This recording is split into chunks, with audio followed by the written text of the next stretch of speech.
अहमदपुर शर्किया का ये एक वहद इलाका है गुलशन नबी, जिसमें कम अज कम 30-35 ढकने गैब हैं। भावलपुर की तहसील अहमदपुर शर्किया के इलाके गुलशन नबी में म्यूनिसिपल कमेटी की मुबीना गफलत और लापरवाही के बायस मुतादिद गटरों के ढक्कन गायब हैं, जिससे किसी भी वक्त बड़े हादसे का खदशा है।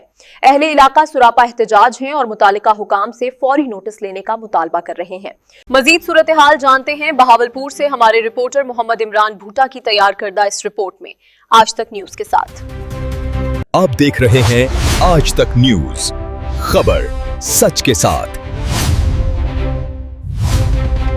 भावलपुर म्यूनिसिपल कमेटी की मुबैना गफलत, नाअहली और लापरवाही की वजह से शहर अहमदपुर शर्किया के दिल में वाक़ गुलशन नबी में मुतअद्दिद गटरों के ढक्कन गायब, किसी भी वक्त कोई हादसा रोनमा हो सकता है। अहले इलाका सरापा एहतजाज हैं। रिपोर्ट काजी मोहम्मद इमरान भुट्टा और आप देख रहे हैं आज तक। भावलपुर की तहसील अहमदपुर शर्किया के दिल में वाक़ गुलशन नबी के मकीनों ने एहतजाज करते हुए मीडिया को वीडियो बयान में कहा कि हमने कई मरतबा म्यूनिसिपल कमेटी के अफसरान को बताया कि हमारे इलाके गुलशन नबी में मुतअद्दिद गटरों के ढक्कन न हैं और अक्सर औकात हमारे यहाँ बच्चे खेलते रहते हैं, किसी भी वक्त खुदा न ख्वास्ता कोई हादसा रोनमा हो सकता है। तकरीबन 10-15 गटरों के ढक्कन न होने से हमें हर वक्त परेशानी रहती है और अक्सर दिल में यही ख्याल रहता है कि खुदा न ख्वास्ता कहीं हमारे साथ कराची वाला हादसा रोनमा न हो। मुतअद्दिद बार म्यूनिसिपल कमेटी के चक्कर लगा चुके हैं और चक्कर लगा लगा कर थक गए हैं, मगर म्यूनिसिपल कमेटी की मुबैना नाअहली, गफलत और लापरवाही की वजह से आज तक हमारे इलाके में गटरों के ढक्कन नहीं लगे। अपनी फरियाद किसको सुनाएं और किससे कहें। उन्होंने वज़ीर आला पंजाब मोहतरमा मरीम नवाज, डिप्टी कमिश्नर भावलपुर और असिस्टेंट कमिश्नर अहमदपुर शर्किया नवीद हैदर से पुरजोर मुतालबा किया है कि गुलशन नबी में गटरों के ढक्कन लगाए जाएं ताकि खुदा न ख्वास्ता कोई हादसा रोनमा न हो।